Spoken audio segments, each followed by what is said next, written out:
Hey everybody, I'm Javan. I own and operate All Points Design at allpointsdesign.ca, and today we are the very first office hour for the Winter Spring 2024 OSU PDC Pro class. Nice to have folks who are here with us live, and also for anybody who's coming in after the fact, great to have you in the class. One of the things to take note of is that you can ask questions to be answered on this office hour through the document, the question and answer document for our class.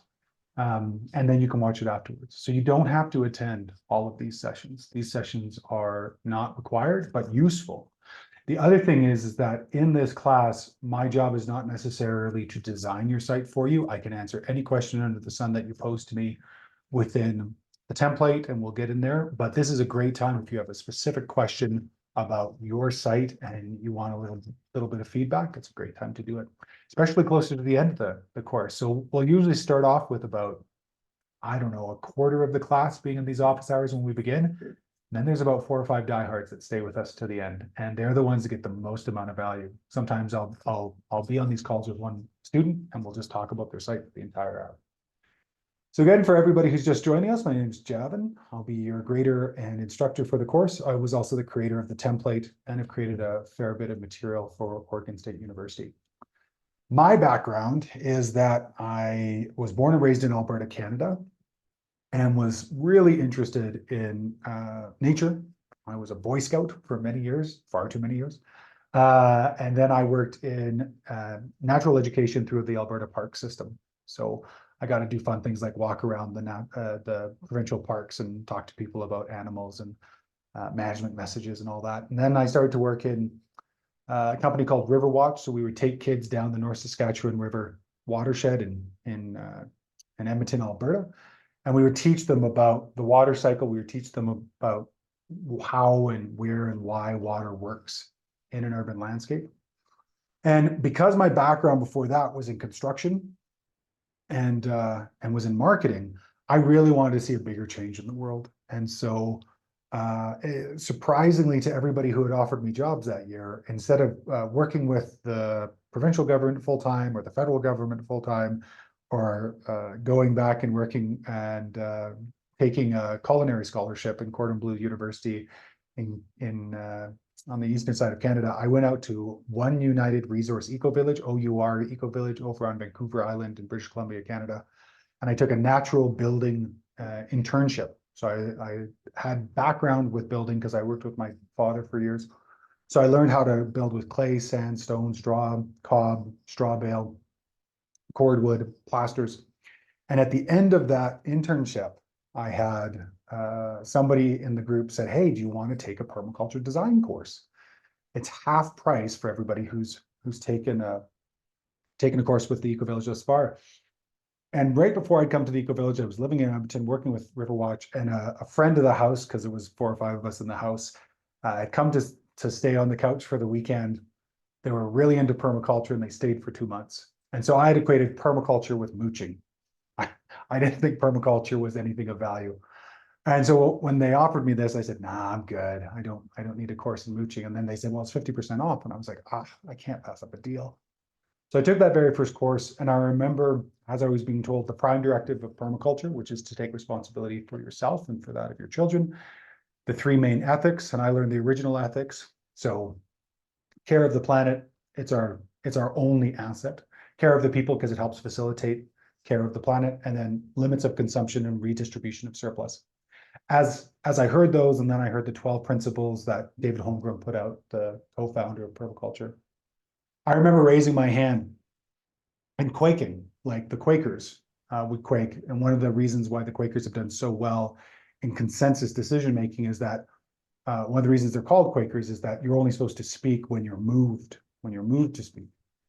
And the instructor said, called on me, and I said, this is the closest thing to a life ethic I think I could dedicate my life to being applied in, and that's what I did. So after that summer, there was a job creation partnership at the Eco Village. I got to work as a permaculture designer my first month out of the gate, which is unheard of.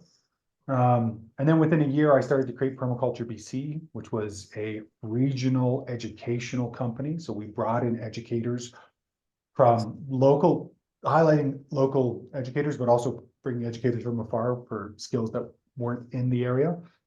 And I kind of likened that to my bachelor's degree in permaculture. I had a chance to dive deeply into these different areas and to really find where I fit. One of the things you'll find out, at least for me, because I've mentored people in business and permaculture for close to a decade now, is that I'm very focused on you finding your niche within permaculture, if that's what you'd like to do. Not everybody in the pro class is absolutely going to be a designer. Some people just want that higher level of education. So we'll talk a little bit about that. I'm happy to answer questions about that. I'll also be giving a presentation at the Permaculture Institute of North America, February 4th to 10th, I think is the summit. So I'll be doing an in-depth presentation called Roots of Success, 10 Years Mentoring Regenerative Businesses. And then as we started to expand out, we started to host permaculture design courses, a multi-instructor permaculture design course, because I don't believe PDC should be run by one person. It's personal opinion. There's so much information, there's kind of no way to look at it. And think of a PDC, a permaculture design course, as being a buffet. And your first one is your first pass through the buffet. You're going through and you're seeing what you like and what you don't like, because there's lots here. You're going to find an overwhelm of information. The classic way of being taught at PDC is what's called an intensive, a 12 to 14 day course. And it's a fire hose every day. You're in lecture for 8 to 10 to 12 hours, plus hands-on materials, plus group projects. And you don't usually do a design project until the last 3 days of the course. I'm just going to mute a couple people who've just popped on here. And I'm going to turn on the mute everyone when they come in. Mute upon entry. Great. So one of the things that attracted me to Oregon State University, beyond being invited to be on staff, was that the design process was going to be very well integrated to the entire conversation. Now, the template and the design process that we've laid out for you here has dual purpose. It's educational, probably 70%, and it's prepping you for design work 30%. The reason for that is that the primary conversation here is for you to learn permaculture as a design approach. And so the 100 and now 60, 150 page template that you have in front of you is not what we would deliver to a client in its entirety. So if you were looking at that and going, there's no way I'm getting into this work because look at what I have to deliver, it's not the case. And we'll talk about that as well as we get into it. So that's a short introduction to me. After, well, I should finish after that, because I was willing to take a look at my weaknesses in the work. So generally, because I had some science background, but I didn't have as much plant experience, plant ID, working with plants, I really hit that as a weakness. And so I started to increase my awareness about plant identification, about working plants, growing with plants. And because of that, I made myself more valuable to potential colleagues who were looking for help. So I ended up with probably 6 collaborations that really developed my approach to permaculture and allowed me to develop, allowed me to develop my approach to permaculture in a way that I got invited to go to Cuba, and we taught a 21-day touring PDC with Ron Barazan, the urban farmer. At the end, we installed the designs we designed for about 10 days. I got invited to go to Uganda and Kenya, and I designed the water systems for the Practical Permaculture Institute of Kenya, which then became the template for the water designs over Eastern Africa. I got invited to places like Mongolia, to India, to Australia, and I was able to develop a sense of design that was really unique to me that allowed me to design in a number of different scenarios. So I've had experience designing in every major climatic and subclimatic zone. Then as I was working with people and started to get involved with Alan Savory's work called holistic management, I got into holistic decision-making, which is a reversal of how I think most of us have been taught, at least from a societal perspective, that you should find a tangible goal, a physical goal, and break your back and everything else to go and get it. Except for the fact that on the other side of every single goal is a state of being, a value of how we want to be in this world. We want to have a sense of security and safety and sovereignty within our home. That's a value. The 2-story, 5-acre house and property, that's a goal. And so values-based decision-making was my response to a world that had gotten decision-making wrong. And then I started to develop that as a skill. And for clients that are usually over 2 or 3 acres, I recommend that they participate and they learn about values-based decision-making, and they make a values base called a context around the site they're working with. We won't go into that in this class, only because this is a permaculture class and I'm describing to you my approach to design, which is varied and includes a lot of sources. I like to look at it as having a growth mindset. So there's a closed mindset. I've got nothing to learn here. An open mindset, I can learn something here. The growth mindset is I'm willing to challenge the things I already know to go to places I've never been, which means I don't deify anyone in this space. And over the years, a lot of people have come to this class because of Andrew's excellent videos, but I don't deify Andrew. Andrew's a colleague and friend. I've worked with Jeff Lawton. I don't deify Jeff Lawton. I've worked with Sepp Holzer. I don't deify Sepp. They all have their strengths. And so I would recommend to you have an open mind and an open toolbox and find the tools that work for you, but don't become so enamored with a person that either A, you believe everything they say, or B, you want to be them as a copy, because there's no way to do it. There's just no way to be that person. There's no way to be Andrew. There's no way to be me. There's no way to do that kind of conversation. So this is a really big caveat, because as I started to work in values-based decision-making, a lot of my colleagues, the people who run these programs, the people whose videos you've seen, the people who have designed these centers, because I have a life design aspect of my business, came to me and said, I'm burnt out, I'm frustrated, I don't want to be doing this anymore. And so that's the third and fourth legs of my business. Is I do quite a bit of life design with folks. And then the fourth leg is an online platform called regenerativeliving.online, which focuses on practical skills to live on the planet as if we intend to stay. How is that different than permaculture?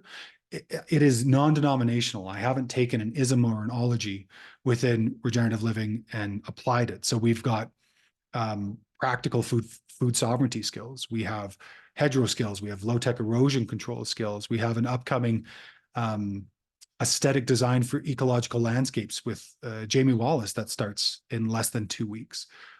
That's been my approach after being in this work for close to 15 years, is that it's very easy to get into a gated community of thought within this. And the risk is you lose out on finding all the other great solutions there are. So that gives you a bit of a sense of who I am and how I approach this work. What I want to do now is kind of jump into a couple of principles, practices, and tips and tricks. You folks will have been sent the tips and tricks email about a week ago. Highly recommend reading it. I want you to do successful in this class. I want you to get 100% on every single assignment, but the grades are just guideposts. They're not graves. So if this is your first foray back into a graded class where you're going to be receiving grades and you're terrified of it, let me drop that fear down. I don't care about the grades. The grades are basically just a way of me pointing you in the right direction. And if you want to resubmit 100, 200 times, I don't care. It's really about you getting the thoughts and getting the process down. And if you're really focused on designing a great site, and if you want to resubmit a few times, fantastic. I also have no problems not giving you the grades if the work isn't there, because I want you to come to a certain bar. And then if you're really good and you follow everything, then I'll nitpick, which is great because you just improve as a designer. When you submit your assignments, I'm just going to go through this publicly with everybody so that way everybody's clear with it, because we've already got a few people that are submitting in a way that's not going to be beneficial to our conversation here. So when you are submitting in Canvas, what you're going to see is when you come to our group, you're going to see the pinned discussions, which includes how everybody got to our office hours up here. This is an open discussion. This allows folks just to ask questions of each other or conversations, just an open discussion thread. This is our introduction thread. And then here we have our Site 1, Lesson 1 assignments. And some people have already started submitting, which is great. Submit early, I highly recommend it. So we will be using the PDC Pro report template for our course. That means all your assignments will be done in here, and you will be submitting all your assignments within this portfolio. This means that if you're on week 1, all you have to do is put your cursor over slide 1, and you'll see it's got a blue border. If I click on slide 2, it's got a blue border. Back to slide 1, blue border. If you look up here at the URL, if I click on those 2 different ones, there's 2 different unique URLs. And so when you submit, you want to copy this URL, and that's the URL you submit. In week 2, we will be starting on the base map assignment. And so you'll go all the way to slide 22, and you'll copy this URL, and you'll submit that as your assignment for me to grade. Some folks got confused and took a look at this personal survey and started to write that down. Looks like, yeah, so Anders needs to resubmit, which I'll let him know. But looks like the majority of folks have done a really good job on that. So that's a quick conversation about the template and submitting. As you can see here, the way you submit is you hit reply, and then you say something like, hey, here's the slide, here's what's going on. What you'll find is that I will be giving video feedback to everybody. This allows me to go through the slides and actually make comments. And when we get to design work, it allows me to draw specifically on the screen and show the issues that are there. If that's the case, and in my feedback, I say, hey, you need to resubmit, what you'll need to do then is detail the slide that you edited and what you changed. And you'll do that for all of the differences and the issues there. Are there any questions about that before I move on? Feel free just to unmute or go in the chat. I'll check the chat as well. Hi, I'm Nicholas. Should we indicate that we're editing a slide on the comments, or should we add a shape which says that this one is edited, or how should we note that? Yeah, so let's pop into the class that's just halfway through now, that's still working. And once that decides it wants to come up there. So assignment 2, I tend to do a lot of feedback on the base map. So let's find one. There we go. So in this situation, this was feedback. William said, I've added the white spaces on my base map, added contours, elevations. I then gave back to him and said, hey, you need to tell me which slides it was. So that wasn't a great response. And sometimes it's just helping people to understand the process. This is good. So revisions, first off, here's the improved link and added utilities and zoom map, slide 21 and 22. Tried to do bolded highlighting for client interview and reflections, and added pictures. So in the reply, Nicholas, would be where it goes. Any other questions? Great, thank you. Yeah, you're welcome. Any other questions, folks? Okay. Moving back to our conversations. Right, rendering. So this is a course on thinking, not on rendering. Rendering is usually something that post-PDC people will develop a skill in. What we've done with the Google Slides approach is give everybody a very basic tool that's easily accessible and easily manipulable by anybody if they want to work in digital design. My suggestion to you is, if you've never used a presentation application like PowerPoint, Keynote, or Google Slides, or OpenOffice Present, don't worry about it. Grab a pencil and paper and do everything with pencil and paper. Doesn't have to look good. So much of this work is about getting the thinking right, not the rendering right. A lot of people like to spend a lot of time on their rendering, and it's not worthwhile for this course, because the whole point is to learn the thinking process.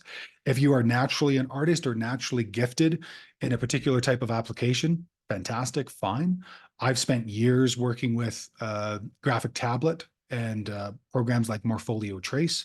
And so I know how to use those tools and tablets, and I'm happy to tell people about it and show people the process. But when we are working in this course, don't worry about the rendering. Don't worry about making a beautiful design. Don't worry about making a beautiful design for me or your classmates. It doesn't matter. The whole process is about thinking through, if this tree, if this water harvesting or water distribution element, if this type of soil structure, if all of these things are combined, what's going to happen? And this brings about a very important piece, and I'm already starting to see it in the personal surveys. The expectation to be able to design any landscape anywhere after a course like this is not a reasonable expectation. It took me 3 to 5 years post my first PDC, and that was working continuously, to be really good at this, to be at a place where I didn't feel like I was a total failure and I didn't know what the heck I was doing. And I still get that feeling at times when I'm taking on a big design. I got asked to design a farm that was 6,500 hectares in Uganda a couple years back. There was a moment of like, okay, I know how to do this. I know how to go about this. It's a very simple process now that I know what I'm doing. At the same time, it was huge. It was monstrous. We have this design criteria, this maxim that the burden is on the designer when we design. And so when you think of that, when you think that you're changing ecology, when you're assembling plants to do something potentially outside of what would happen naturally if you just left the site alone, especially from a time perspective, Bill Mollison called us time scouts because we tend to advance ecological succession or look into the future to see what might happen. There's the high likelihood of mistakes. And this is why when you're starting off, you can think about it like a dendritic branching pattern of a watershed. You've got the main river, you've got the Mississippi, the Ganges, the Nile. And then as you move up into the headwaters, you get smaller and smaller and smaller and smaller branches up until you get a trickle. And this is why we experiment and we start designing on the trickles versus the Mississippis, the Niles, the Ganges. We're going to be working in small areas so that we make small mistakes. So that way we don't have large issues. My remembrance of that is incremental steps to avoid excremental results, because it's very easy to go too big, too fast, and end up with an issue. This is the other reason why I will suggest to you that you work on what's called nucleated design or nucleus design. And this happens a lot within this course. And you'll notice within the assignments, we're going to take you step by step through everything. The very first design assignment is just a small plant guild. It's just to think about how will this plant guild be watered, be maintained? What is the relationships between the plants? What is the niching and microclimates created when you start with a main plant or a main tree or a main planting? You don't have to do just one plant for that first plant guild. But that then starts your thinking to then extrapolate that to a larger and larger and larger design work. So again, that comes all the way down to don't worry about rendering. So just design the way you can design. And if you're more a paper and pencil person, and if digital design is frustrating, don't worry about it. This will be the first class I will be doing base map clinics, post into what you guys submit in next week. So 3 weeks from now, I will be doing probably 2 or 3 base map clinics at different times to try and catch everybody in the world. So if you're totally flabbergasted by the base map and you want to come to those clinics, great. If you're totally flabbergasted and you're an introvert and you don't want to tell everybody, reach out to me, Javan at allpointsdesign.ca. We can set up a Zoom time. I can walk you through how to develop the base map. But the caveat for that and every other request for my time is you go through the video tutorials on the slides. Why would I ask you to do that?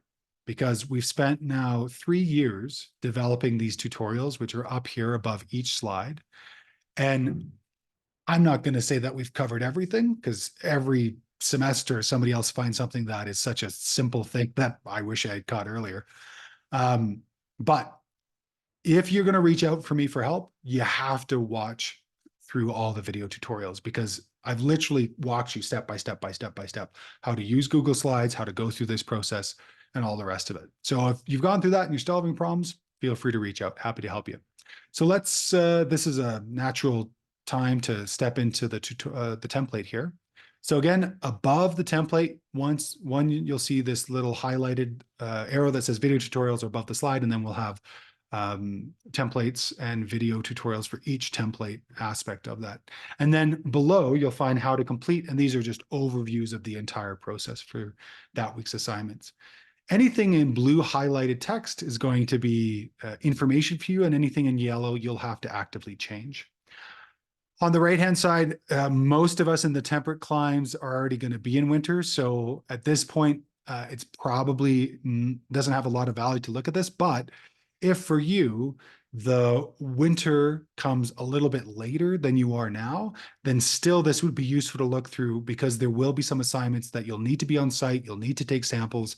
You'll, if possible, need to see vegetation. For most of us in temperate climes, that's already passed. So a lot of this is a moot point. The other thing we have is the OSU PDC PRO student portfolio searchable database. Pretty proud of this. We just put this together. I just put this together this season. Over the last couple of years, I've been collecting student examples from all around the world. And so now we have this as not only a spreadsheet, so you can look through it like you would a spreadsheet, and that's what it was originally. I'm just going to move my face over here. But if you go into the top right-hand corner and click the filter, you can filter by, let's say, your city, Copenhagen climate classification, which you'll learn about in this week's assignment that's coming up, the plant hardiness zone, or if you want to see who did a really good job on their final survey, go to final, click yes, click done, and basically our top picks for that assignment will pop up here from all the different students. So this is an amazing resource for you to take a look at how other people have come about the course and have done a really good job, and that's on that first slide. Remember, before you submit, you want to delete all of these highlighted elements, especially the ones on the slide. And what I would do, and I say this in the tutorial, but what I would do is I would make 2 copies of this template, one for yourself, so that way you can come back to it and make copies off of it if you decide to use it for designs in the future, and one that's your working copy. Any questions about that?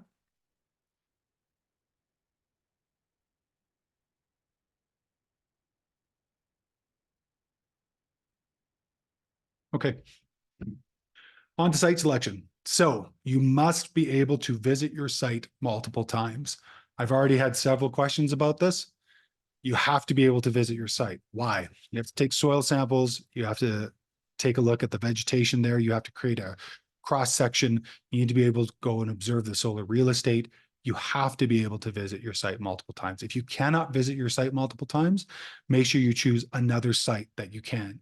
And also a site that's relatively close, so you don't have to invest a huge amount of time and money to get there, spend the day, and come back. It could be a really big problem. The second thing is, think about, if your site is large, just focusing on one small area. The part that's most important about this course is to learn how to design, not design the whole thing, not create the whole thing, because there's always going to be elements that you forgot or didn't figure out. It'll take time. So really focus on a design site and scale that you feel that you can manage, which isn't intimidating. So if you've got 5 acres, you may just want to focus around the house. If you've got 25, 1,000 acres, you may just want to focus on a single acre or a single food forest, which then you can take those lessons and learnings and extrapolate and multiply across the site. We talked about feeling comfortable with design. Oh, hold on. Site selection. Any questions about site selection? Any questions in the chat? Nope. Hi, Javan. It's Kathy Davey here. Hi. Kathy. Nice to meet you. I did actually have a question at the end of this I put in, but you answered it for me now. That I live away from my home base right now for the winter, and that was going to be my site selection. So I think you've answered the why I need to choose something locally for now. My question is, I will only be here until April, and then I'll be moving back to my home site. So will that cause a problem? April. Let's take a look at the assignments. So The end of April, I'll be moving back up north to my home site gotcha. For the beginning of May. So the assignments in lesson 7, which are due on April 22nd, include the site cross section. And so chances are you'll probably want to look ahead and do that early before you move, so that way you can get the information and the measurements from the site. Okay. And then I'm going to take a look at 8. Plant design, system design. So generally you should have the majority of the design conversation worked out by the time you do that. And then the final design. Yeah. So I would say you'll probably want to be working ahead, probably 1 to 3 weeks to be responsive to that variable of moving up, only because, and the nice thing is you have a break. There's a 1.5 week break in March, so that'll help as well. But you may always want to be kind of looking ahead and probably taking a look at the soil conversation, the site cross section, and the site analysis. So any sort of vegetative assay or anything like that before. Yeah. Super. Thank you so much. Yeah, no worries. Great to have you here. Nice to meet you. Thanks. Nice to meet you. Yeah. Awesome. Any other questions? Yeah. Javan, my name is Masood. I'm logging in from Ottawa. This is my first day in this course. So I'm just trying to get myself oriented on what's going on. The only reason I've joined this is because a community in Medellin, Colombia, they took me to a site on the mountains and to give them some direction. And I thought it's a good time to get into permaculture and to do the right job. It's a very beautiful mountain. So I'll only be able to go there again once on the 26th of this month. Okay. And I'll be there for at least a week or 10 days. But at the site, maybe 2 or 3 visits during that span. So before 26th, is it possible for me to get all the information I need to get to make full use of the visit, assuming that's the only time I get to visit the site? Pleasure to meet you, Masood. And Medellin is a beautiful, beautiful space and place, Right. and Yeah. just gorgeous. I actually live in Ecuador these days, and Medellin is a place I'm curious to go, and I've got some friends who live there. So you'll probably want to take a look at that winter conversation, but we'll use it as a, if you're only going to be in the site once, conversation, because there will be a number of photos you'll want to take. There'll be a number of soil samples and soil tests you'll want to take. You'll want to figure out the cross section you'll want to take and measuring the elements within that. You want to do a fair bit of site evaluation and assessment in terms of the flora and the fauna, as well as the topography. Is there somebody within the group that is bringing you or working with you that if you did need more information from the site, they could pop up and grab some photos or measure things for you? I think that would be possible, and I'll be able to do that in this visit. Okay. Find someone who can do that. Yeah. Yeah. So I would say take a look at that. And I don't know if you saw that originally, but I'll pop back to it here. Take a look at on the very first slide of the template, and that's posted all over our site, but I'll show you again where it is, and I can even throw this link into the chat. So that's in the chat now. On the very first slide of our template on the right-hand side, it says winter conditions considerations. But I think because your unique situation is helping me understand it, I'm going to say winter or, lack of ability to visit multiple times. So these would be great assignments to take a look at in terms of what it is you'll want to do. And I'll just pop through this quickly. So in the design site, you'll want to take photos of your area. It's down here. So you'll want to take photos of the area and get a sense of it. So that way I can get a sense of it and your classmates can too. Climate is a digital resource. Base map, you could start even before you go, and probably a good idea to do so. So that way, when you go down, you have a sense of what's missing. And if you wanted to send it to me early, I could give you feedback with what I would be conscientious about, because I've done a fair bit of base mapping in hard to reach places. The client interview would be a good thing to be conscientious of. If this group, you'll be in front of them, it'll be easier to have a conversation with them and get the information from. Site and regional challenges as well. They'll probably know more about the site than you do. So speaking with them and having a sense of those questions. Similarly with the site compass, what are the influences that are coming onto site? That'll be important. The solar angles you can get online. Water flow will be important to understand local and regional. So within sector analysis, it's important to speak to the neighbors and talk to them and say, what do you notice about the site or the wind or the different elements? Microclimates as well will be important to get a sense. Zones, if it's a raw piece of land, and this is a blanket statement to everyone, if you're a brand new piece of land, there's nothing on it, your zone assignment's really easy. It's probably going to be a zone 4 or 5. It's not going to have a lot of frequency. It's going to be a very easy conversation there. So just keep that in mind, that you may want to ask folks about that when you're there. Water survey you can do here. Watershed maps you can do here. The local watershed map you may want to get a sense of. If there are any structures there, you'll want to measure those and get a sense of what their dimensions are. Soil test, you'll want to do all of this assignment while you're there. Local ecology survey you can probably do online, but it's useful to get a sense. Site cross section as well, you'll want to do while you're there. Local plant survey as well, a little bit there, and then the designs and whatnot. Hopefully you've created that the avatar of the site within the base map to the point to where it's going to be quite easy. But if you have lots and lots of reference photos, as I do, because I like to go to a site 3 times while I'm designing it. Sometimes I only get to go once. This last design I just did, it was just one time. And so I really educated my clients on taking really good photos. One of the things that I can show you folks, yeah, I don't mind showing you folks now this actually. It'll take a second for it to boot up because my files are so large, but there's a way, depending on what type of mobile you're using. If you're on iOS, so if you're on Apple, the application you want is called GPS Kit, K-I-T. And if you're on Android, the one you want is Gaia GPS.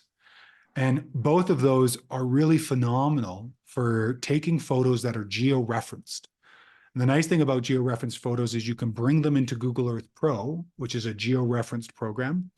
And you can use those photos to reference yourself around a site. It's a really useful tool. And you may want to, while you're down there, Masood, you may want to talk to the folks down there, get them to get the application, get them to look around, because it'll be really useful for you to get a sense of the site and the location and all the different elements within that. I would think those would be the main ones as it's just coming to me. I've only been there once. It's a very beautiful site. They were with me, so I told them I'll have to come again or all alone. And I spent 4 hours just randomly walking around the site. And I took videos as well. I took shots, photographs, and videos. So can I upload videos here on this program, or? You can upload them into Google Slides. Yeah, a lot of folks will embed photos. Either they'll put them up onto YouTube, and then they'll embed onto the slide deck, which is usually the easier way to do it. Yeah. No, I mean videos as well. Yes, exactly. Okay. Okay. Yeah. Fair enough. Yeah. Great questions. Thank you so much. All right. Awesome. And then I'm just gonna see if I can quickly pull this up. I just submitted this. This was a year-long analysis for a site, which if you see this and you get concerned, please don't. It's just, I do a very detailed approach to design. So I ended up basically creating, monitoring, that was it. I ended up creating, basically, I create manuals basically for people for how to understand their sites and how to work within their sites. So that way they can develop and design what they need to. I basically try to get myself fired as quickly as possible, or laid off, if you will. I'm trying to allow my clients to have as much ability and skill so that way I make myself redundant as quickly as possible. So this is Google Earth Pro. You'll hear me talk about it a little bit within the course. It is an incredible program. It's free. Don't let the pro fool you.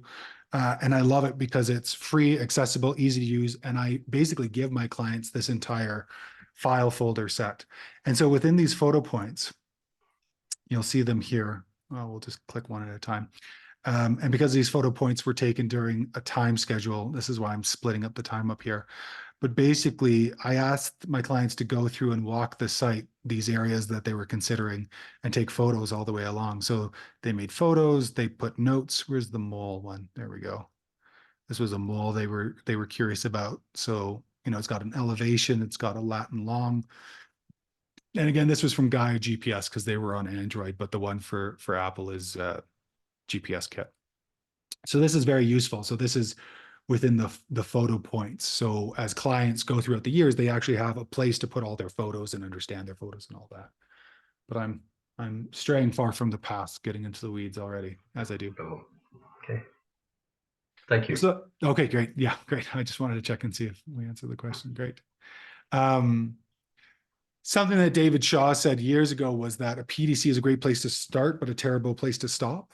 And so consider that this is the first step, or maybe another step on the journey of what and where you want to go and do. Advanced design courses specifically about hedgerows or soil, those can always increase your awareness around different elements. I'm looking at potentially I'm hesitant to say this because I still haven't decided if I'm going to do it, but creating a mentorship group that will help students come out of the PDC and get into design. We're looking at potentially launching that this year. So if it happens, it'll be potentially available to you folks when you finish. We talked about permaculture as a toolbox. We talked about mindsets. Ask for help. There is nothing worse in this course or in life than struggling with something that you've done everything humanly possible to learn and understand and still going, I just don't get it. I've been there many times. So I've also had 3 major head traumas throughout my life and had to relearn things. So I get it. Don't struggle. There's no need to struggle. If you're having an issue, feel free to reach out, javan@allpointsdesign.ca. There's 2 other primary ways to ask major questions. One is here. And so I'm just going to share my screen again and show how Kathy expertly, I must say, expertly put her question in. So Kathy put in under the Jan 15th label over here, Kathy Davey. She did some bolded highlighting to really specify what her question was. Very easy to understand.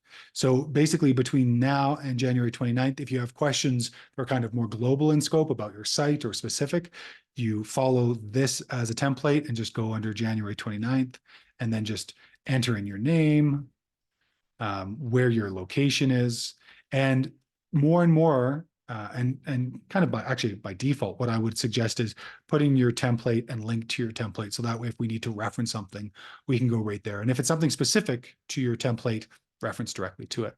So that's one of the major ways to do that. The other way to ask questions is inside of your template as well. So the template has at the end of each one of the slides, it has a question and answer. So if you put a question here, I'll answer it live within my video feedback, and then you'll take a look at that after the fact. So there's an opportunity there. Any questions about questions? Questionception. Any questions about questions?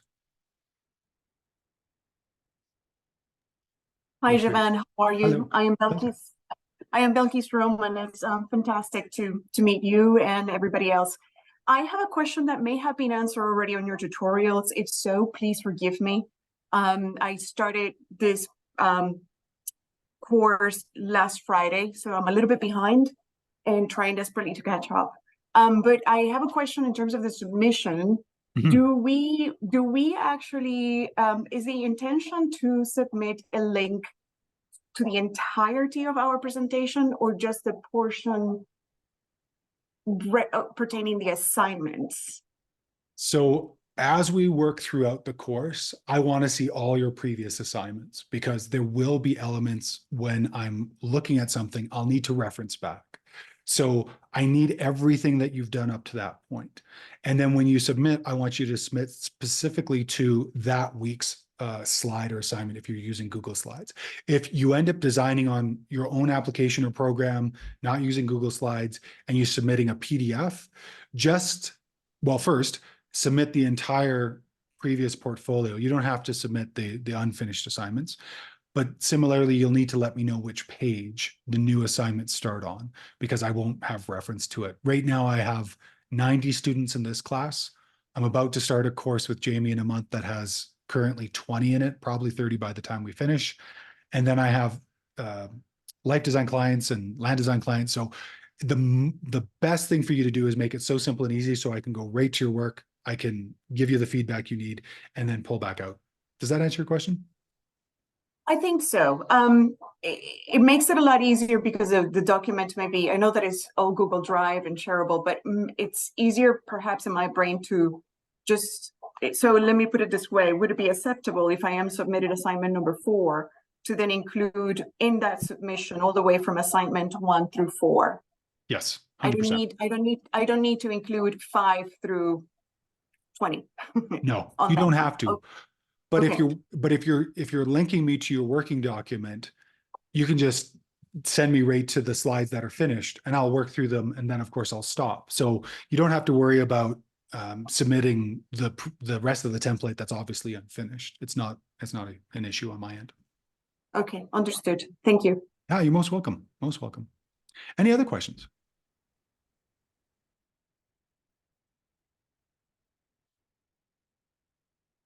maybe Okay. one more question Please. pertaining to selection. Ideally, I would like to change my site by next week. Basically, I have a better option that I'm more interested in designing because there's more space and more opportunity. So that should be possible, right? And some of the work on a previous site now, but then I can resubmit as you've touched on before. 100%. Yeah. No Okay. problems. Perfect. Thank you. The other thing you could do, Andreas, is if you want, you could wait and then just do it when you've switched your site. So if you don't want to redo the assignments, you can just submit late, and there's no grade penalty for submitting late. But if you submit more than 2 weeks late, you will be marked, but you may not receive feedback. That's the only penalty, if you will. That's the only lack of value. All right, cool. Thank you so much. Yeah, no worries. Here's another thing that I wanted to make sure. Do not submit the week's assignment with only one assignment or 2 assignments being done. Finish all the assignments and then submit. Because there isn't a grade issue, you don't have to submit right on the day. That being said, don't fall behind. It's really frustrating to have 6 assignments that you have to do with the last 2 weeks. And this brings me to what happens when you fall behind. Well, we do have a little bit of a break, not as much as between the year and the summer, but in the equinox here, we do have a little bit of a break. The second thing is, no one in 15 years has asked to see my permaculture certificate, not once. So my first and my second certificate, nobody's asked for it. So I know we are a culture, Western civilization is a culture that loves the certificate. Nobody's asked for it. I'm about to apply to the Permaculture Institute of North America because they've asked me multiple times and I finally said yes. They've asked me for 10 years to apply and get my diploma in permaculture in both, site design, management, and media. And as I'm going through it, one of them is, please submit your certificate. I had a flood in January and I lost all my paperwork. So I don't even have those papers anymore. So not only is the first time I'm being asked, will I not have it? No one's asked before. So that's first. Second is if you fall so far behind that you feel like you can't submit or you can't complete, or you feel like it'll destroy your quality of life by working so hard to get there that there's just going to be nothing for you.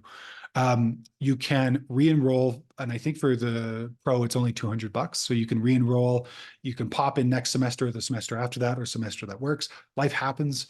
I've heard every single human tragedy that can happen, spanning from you got so sick you couldn't work to we had a student in Syria who during the recent civil unrest wasn't able to complete their assignments and had to come back. So it's not a problem. That's completely doable. OSU says that you have access to the course for 2 years.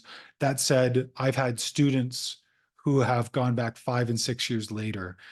So I don't really know when they cut you off, but it says on the landing page that you have access to the course for 2 years. So all I know is that it's continually there. And then, of course, you'll always have the tutorials and the template because you'll have access to that going forward. So if you do fall behind, think about that. I'm always happy to mark things and move you forward, but sometimes life happens and it gets a little bit dicey. Designer's mind we talked about, burden on designer, ask questions we talked about. So there is also something that few people take advantage of, but those that do get a huge amount out of this. If you find somebody who's in your local biome or somebody whose approach or scale is similar to yours, I highly recommend reaching out. And I highly recommend saying, hey, can we be learning buddies throughout it? And every other week, meet, talk about the course materials. If there's enough of you, create a little study buddy group. I do this in every course I take, be it as an adult learner or formally. It's such a useful thing to do to have somebody to talk through the entire process with. So highly recommend it. Final due date. Okay, this is really important. All of your assignments and your resubmissions save the final assignment are due on June 3rd, 2024 at 9 a.m. They're not due on the 10th or the 11th or a week after. You're one of those people that gets into the practice of submitting 2-3 weeks late. You're going to find come June 3rd, that doesn't apply anymore. The reason for this is we have a major switchover and then we move on to the next group and there's no time for us to continue extending. So just keep that in mind, that that's what you're heading towards. Throw it into your calendar, make sure it's aware, and work on that. That means that if you submit your final design on that date, doesn't mean I might give you feedback and you may want to resubmit. That's totally fine within that week. But at the end of that week, the course will be done. Okay, Canvas tour. We talked about posting assignments, commenting. Let's go back to that. So I'll go to a previous student that I'm working with right now. So this is lesson 2, week 2. And so Lauren submitted, and actually this may answer Belkis's question as well. So you'll see here that they submitted, and this was probably in my feedback, that they didn't submit the proper link, because they took me to the beginning of their report for week 2 instead of the base map down here. But basically, as they went into this base map, you have to every assignment, or pardon me, every week, you have to comment on 2 different people's work. So you have to read through it and talk about the elements you see. 2 ways to do that. You can do it here, or you can go into the assignment and you can comment. Now, commenting on assignment, you'll see here, is really, really amazing, because you can go directly onto an element and make a comment about what's going on. Lauren did that for me to say waterline is an estimate, as that's where it comes from. But I could also click on the waterline and I could make a comment. So it's totally possible to make a comment from this conversation and say exactly what I'm commenting on as a student commenting on another person's assignment. So you have to pick 2 people every week. You can pop around, you can work on different students, and there's pros to that. You'll see a wide variety of the world, because my group has all the international students, cold climate, and some of the colder Canadian students. So it's kind of rare to be in this group, because you're going to get exposed to a lot of different climates and cultures, which is useful. So you may want to pop around, or you may want to stick with 2 and just stay with them through the entire course, because then you actually see the growth and the graduation, and you learn from others as well. So that's the 2 ways to comment. Any questions on that?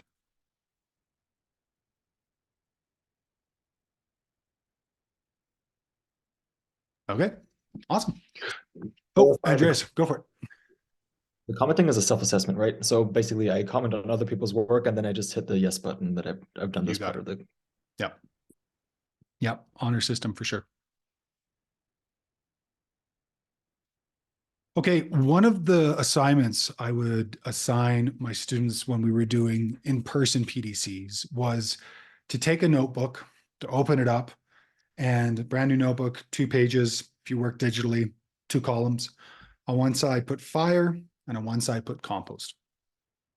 As you go through each week, this can be a nice journaling or self-assessment approach to look through that week's major concepts, ideas, case studies, strategies, techniques, and write out, what is it about this week that fires you up? What is it that's exciting, enthusiastic? What is it that just makes you go, oh, I'd love to learn more about that? Again, remember, you're going through the buffet line. You're looking at each one of these weeks, each one of these ideas, and going, what do I think about this? What do I like about this?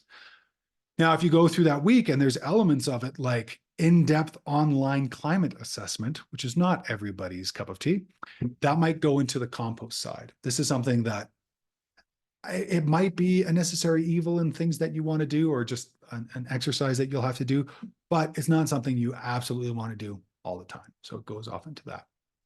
And then at the end of the course, what I would suggest is you go through every element and you ask 3 very specific questions. You ask a question of, do I enjoy this thing, this concept, this conversation? And if it's on the fire side, that's pretty self-explanatory. Second is, am I more for this? This is a bit more subjective. When I teach, I have a high for about 45 to an hour, depending on the interactivity, because, sessions like this are pretty didactic and more talking head. It's not as exciting as when we get deeper into the Q&As and people ask questions and we have back and forth. It's 2 or 3 hours after that, I'm still kind of elevated, because I love teaching. I love this work. I think it's some of the most important work I could be involved in, or anyone could be involved in. We only have one planet. I love the idea of backing up the human race on another planet.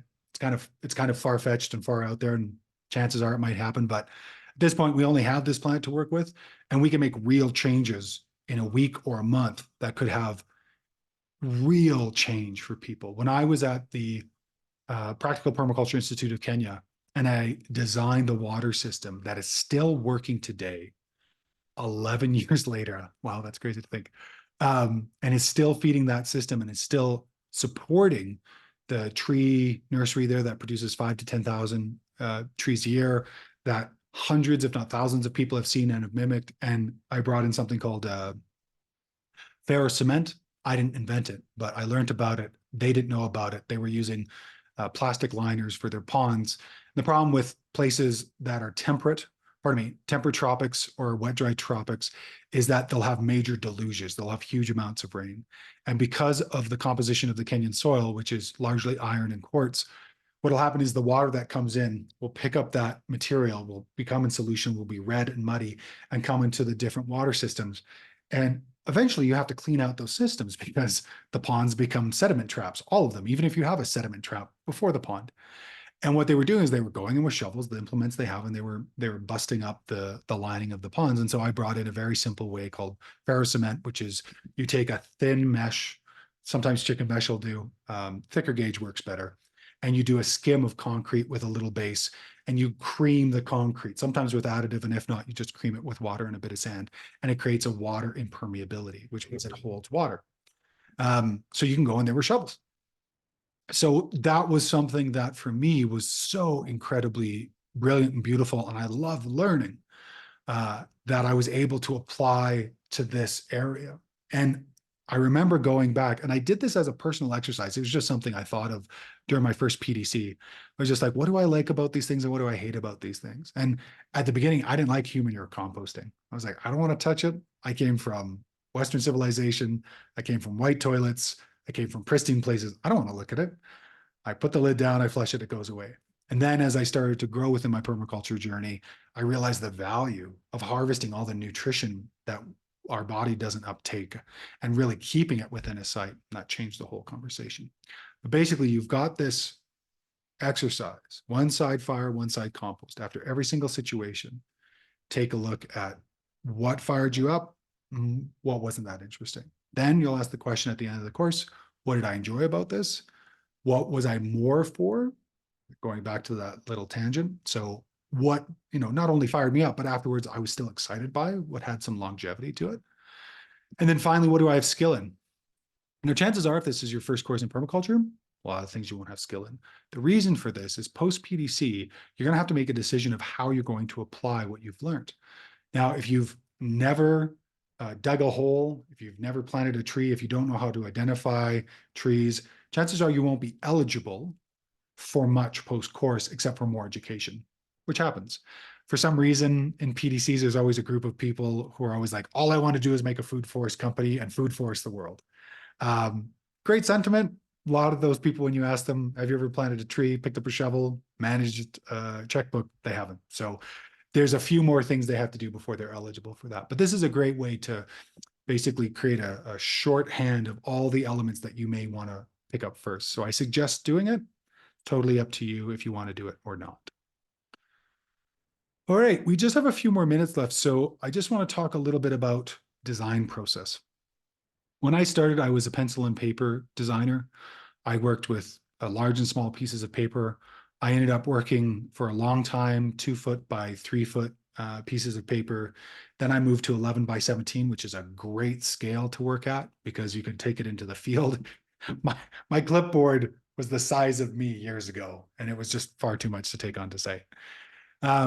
But you'll find the nuance of how you want to design. Because I like drawing and because I've drawn my entire life, I naturally gravitated towards using a graphic tablet. Currently, I have an iPad Pro 11 from 2018.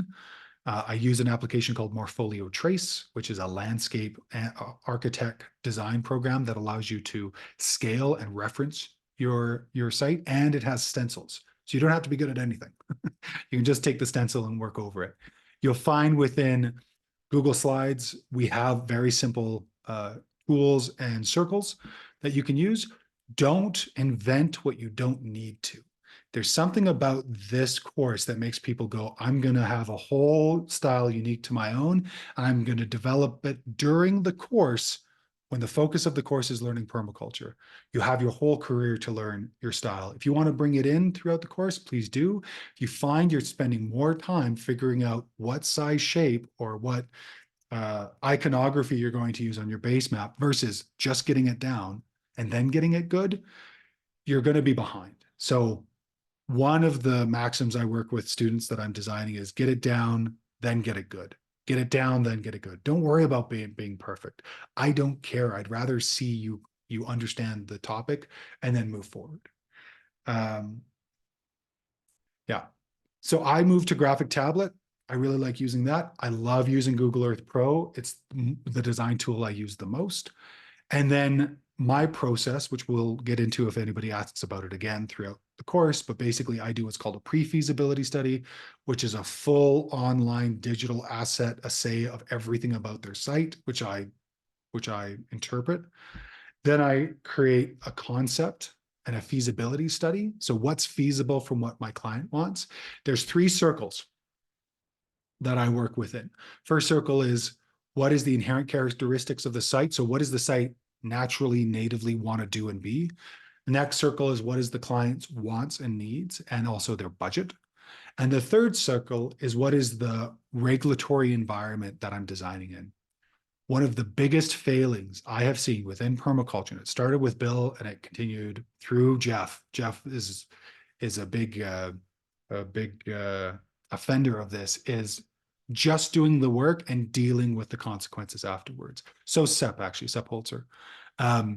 That's a fine way to be if you are working on your own land, but if you take on the responsibility of designing for somebody else and you do not look at the regulatory landscape that they live in, and you design something and they pay you for it and it can't go in, or they get a stop work order, which happens, that's one of the major failings, I believe, of our profession, because we can get very excited about all these ideas and not do our due diligence to make sure that things will pan out in the real world.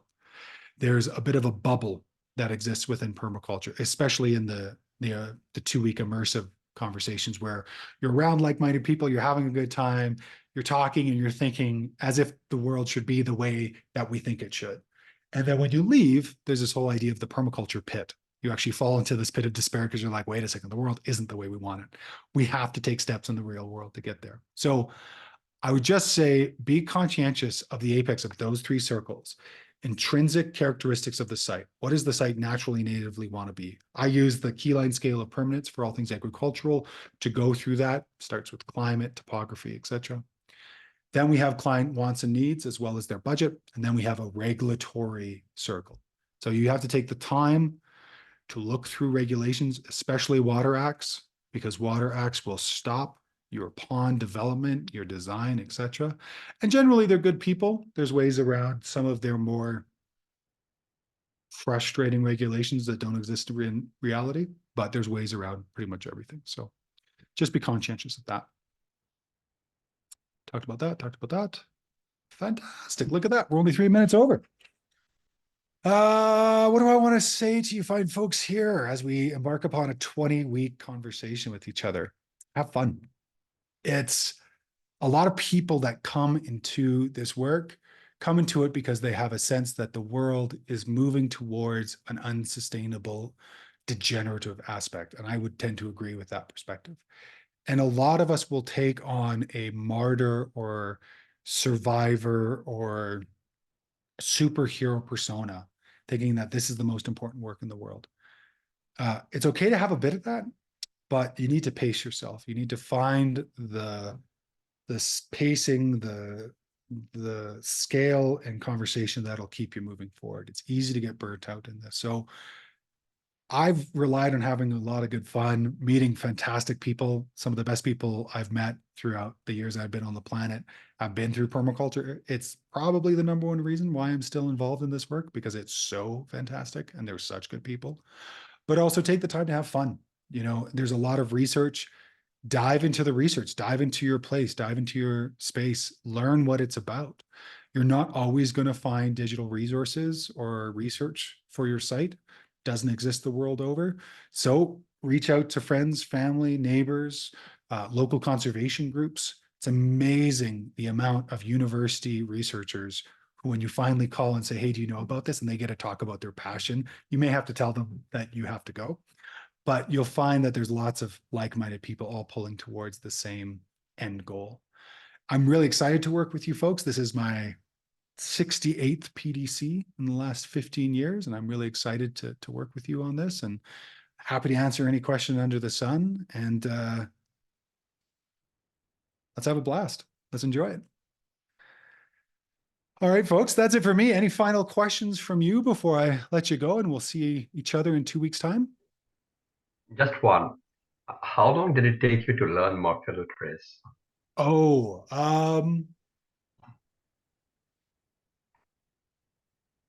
they have upgraded their tools recently in a way that would have saved me probably a year of learning.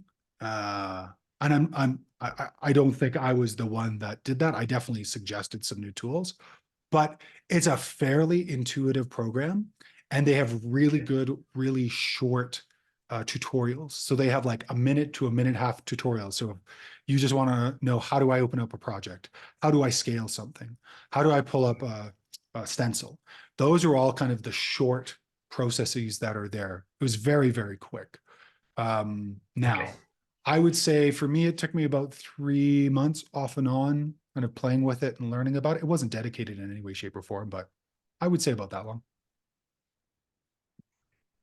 And I'm also happy if in 2 weeks we want to spend some time during that office hour talking about Morpholio trace. I'm happy to log on with my application, and if somebody wants to bring up their map, I can kind of show what I would do or kind of play with it. We could do that. That'd be fun. Any other questions? Yeah. Hi, Javan. Hi. This is Shani from India. I have just bought the land in Maharashtra, which is 32 acres, and I haven't done that Google Map location of my design site. So is it necessary for this assignment, or I can just do it in some time? What do you want to So for suggest? this assignment, I will need to know where it is. That's design assignment 2, which is the design site. So finding it on Google Earth and taking a photo of it is one of the rubric requirements. If it's not there, you'll lose the point, and basically I'll just ask you to put it in. So if for whatever reason that's not doable, then eventually you'll have to put it in. Yeah. Okay, then I'll do the process of be marking on the Google Maps, right? Perfect. Great. Awesome. Yeah. Thank you. Thanks for the question. Thanks. Anything else? Anything under the sun? No, it was nice to hear you and meet you in person. Lovely. Pleasure. Great. Anyone else?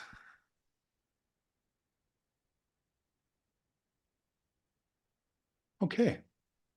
Last question for everybody. What are you taking away from our first office hour? What's been the value of being present here today? You're welcome to put in the chat or unmute yourself. But what has been the value of the call?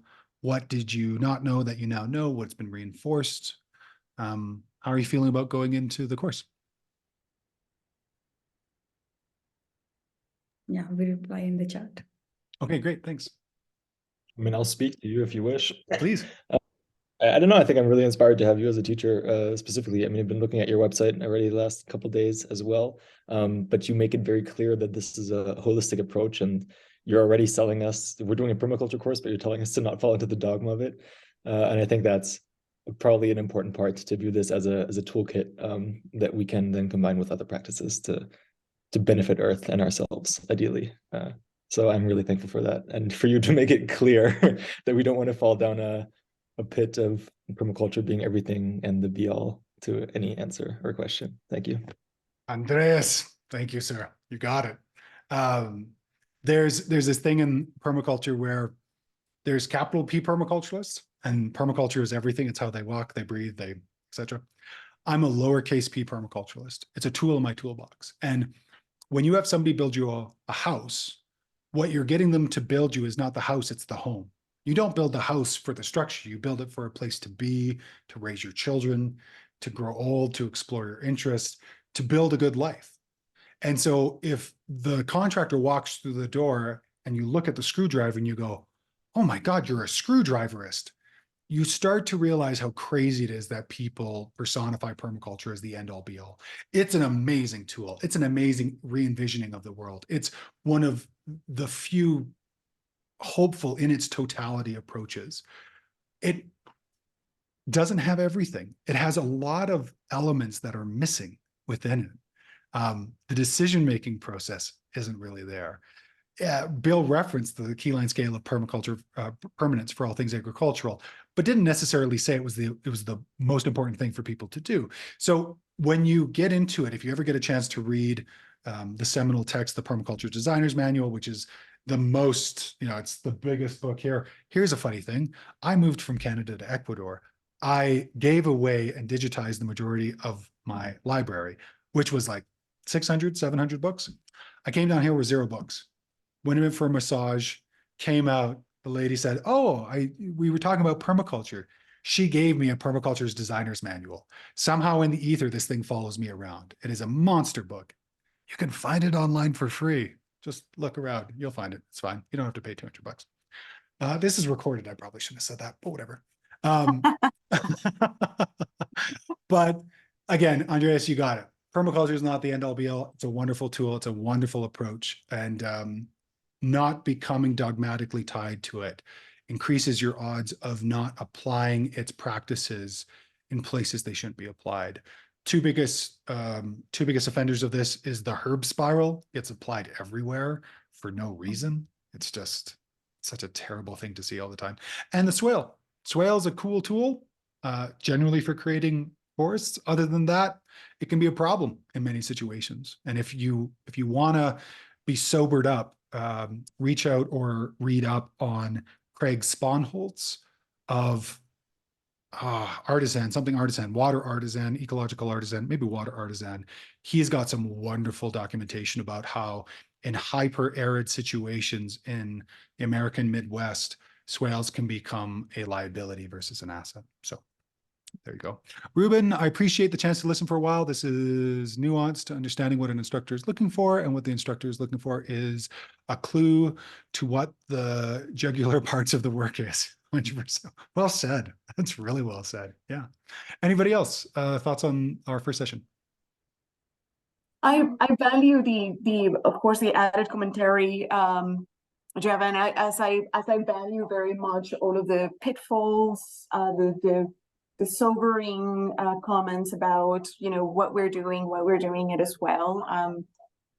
Just it's great to have the romance about all of it, but at the end of all of this, it's information, and how do we acquire it, and may use it or not. That's it's completely up to us. We will draw out of this course as much as we put into and listen, absorb to it, like anything else in life. But you asked specifically about this first check-in, and I think I would highlight those tidbits of added value. Like one of them is this self-reflection on fire and compost, and I'm automatically seeing like how fantastic. I think I can apply this to other portions of my life and when I work with other individuals and projects. So great, thank you. Oh, lovely, thank you very much. That's nice to hear. Anybody else want to chime in? Value of our first session, either written or... I have some thoughts. Yeah, please. First of all, thank you for running us through the course.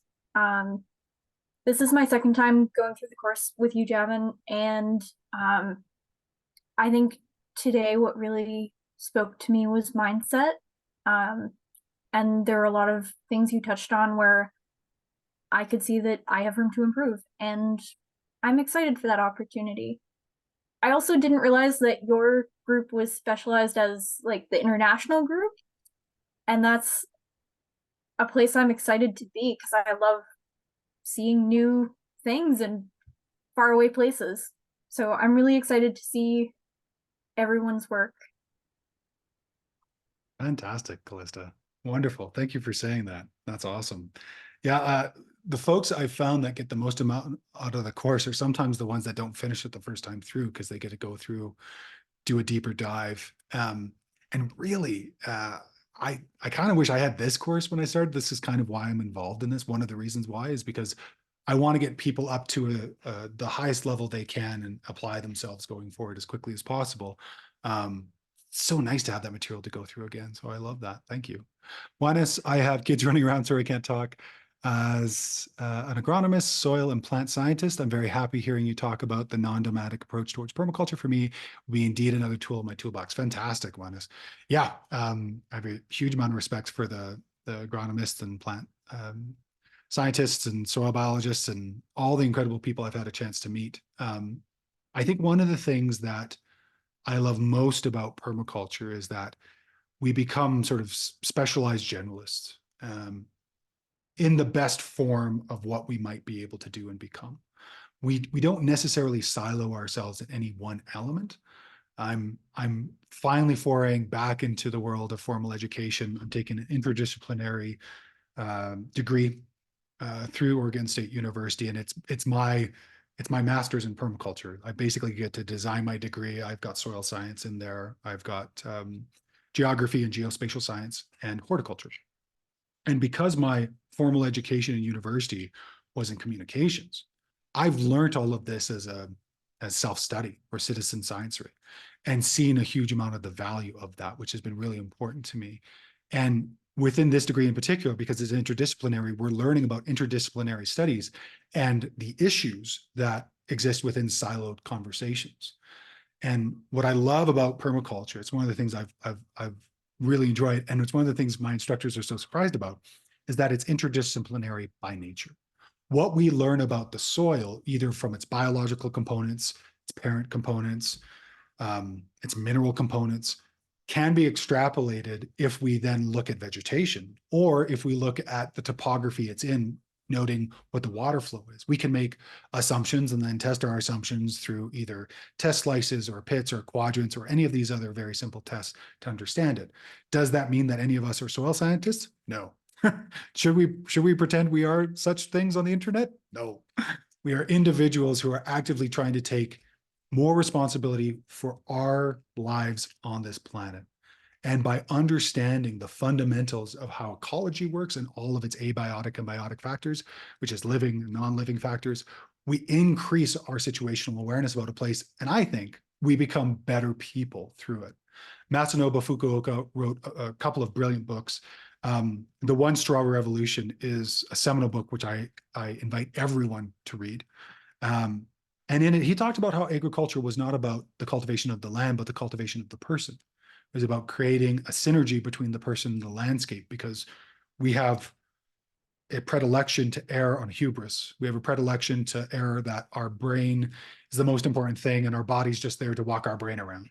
And yet when we deeply sense and feel into a place, it starts to become a part of us. And in the last class, I had somebody ask me about, how do you design not from your head, but from your body? And we had a wonderful conversation about that. And I shared some stories about how I've integrated that, because I'm very much a brained person. I very much like trying to figure out the problem linearly. But as I've increased my situational awareness and just been in a place, my design skills have increased exponentially. So happy to talk about that as well. Thanks so much, Juanes. I really appreciate that.